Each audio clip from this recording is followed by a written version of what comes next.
To measure resistance, you will need to connect your leads into the correct ports on your multimeter. Your red lead goes into the port marked with ohm. Your black lead will be plugged into the port marked with COM. Before taking any measurements, you need to set your multimeter dial to measure resistance. Rotate the dial on your multimeter until the dial is pointed at the ohm symbol.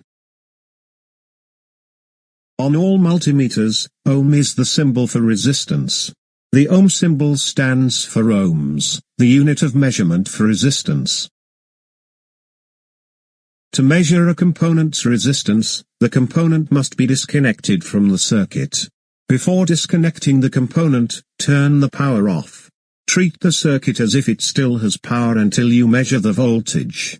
If there is 0 voltage, then you can continue. The multimeter measures resistance by running a small test voltage through the component.